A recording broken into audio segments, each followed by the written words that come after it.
In the days when the Israelites had turned away from God, when their enemies, the Philistines, ruled over them with iron chains and cruel laughter, there arose a man chosen before his birth, a man destined to be a judge, a deliverer.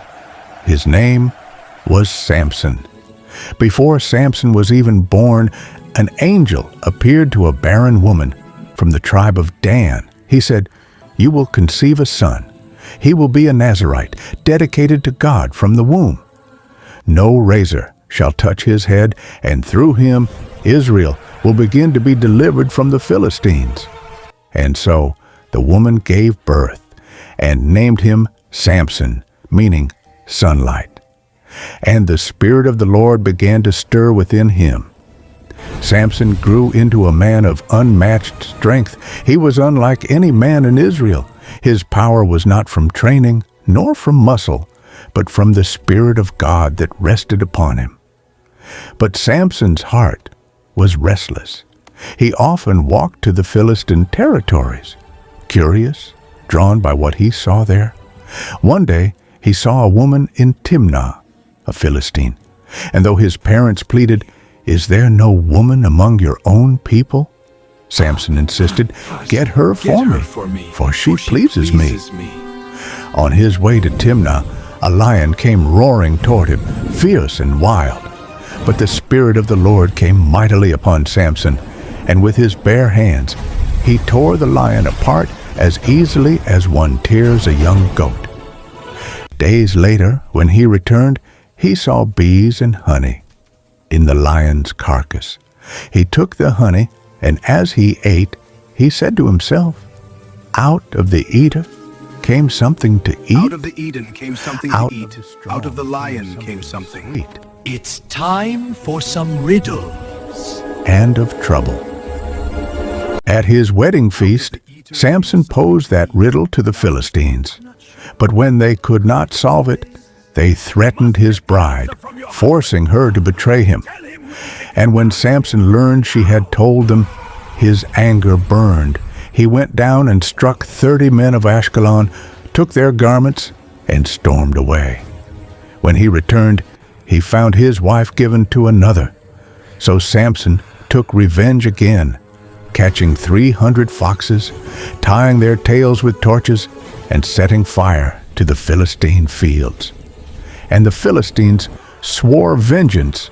The men of Judah, fearing the Philistines, bound Samson with ropes and handed him over. But when the Philistines shouted against him, the Spirit of the Lord came upon him again, and the ropes melted from his hands like flax, touched by flame.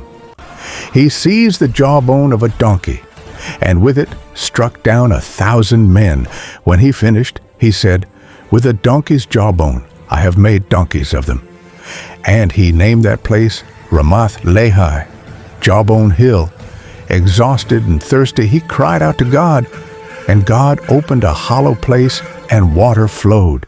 So Samson drank, revived, and judged Israel for 20 years. But Samson's heart was still drawn to temptation. He went to Gaza and lay with a harlot there. The Philistines surrounded the city, waiting to kill him at dawn. But at midnight, Samson rose, took hold of the city gates, doors, posts, and bar, and tore them out of the ground, carrying them on his shoulders up to a hill near Hebron. His strength was unmatched, but his weakness was his heart. Then came Delilah, a woman from the valley of Sorek, beautiful, cunning, and dangerous. The lords of the Philistines came to her and said, "Entice him. Find the secret of his strength, and we will each give you 1,100 pieces of silver." And so she began to ask, again and again, "Tell me, Samson, what makes you so strong?"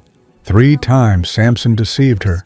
First he said, "If I'm bound with 7 bowstrings," then, "If I'm tied with new ropes," then, "If you weave my hair into a loom." Each time she tried, and each time he broke free.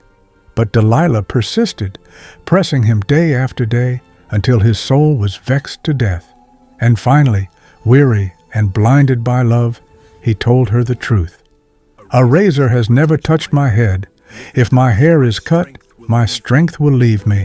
That night, as Samson slept upon her lap, Delilah called for a man to shave off the 7 locks of his hair, and the Lord departed from him.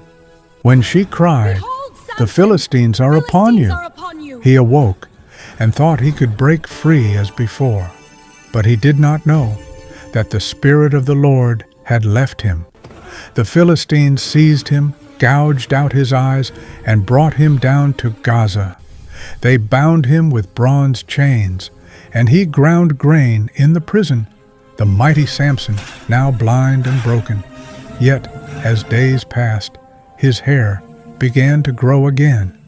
One day, the Philistine rulers gathered to offer a great sacrifice to their god Dagon, saying, "Our God has delivered Samson into our hands."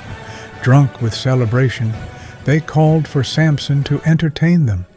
They led him into the temple, a vast hall supported by 2 great pillars. 3,000 men and women looked on from the roof, mocking him.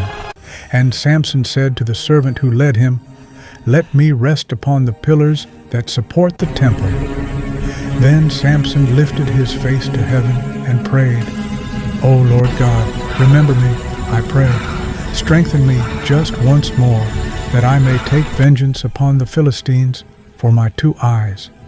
And he braced himself between the 2 pillars, one hand on the right, one on the left, and cried, "Let me die with the Philistines." Then, with all his might, he pushed, and the temple fell upon the rulers and all the people in it. The dead he killed in his death were more than those he had killed in his life. His family came and took his body, burying him between Zorah and Eshtaol, in the tomb of his father Manoah, and thus ended the life of Samson, a man chosen by God, blessed with strength beyond imagination, but broken by his own weakness. He judged Israel 20 years. Samson's story is one of power and downfall. It reminds us that no matter how gifted we are, when we drift away from God, even our greatest strength becomes our undoing. Yet, even in failure, God's purpose prevailed. For through Samson's final act, deliverance began for Israel. Strength without obedience is destruction. But surrender, even at the end, can bring redemption. This is the story of Samson.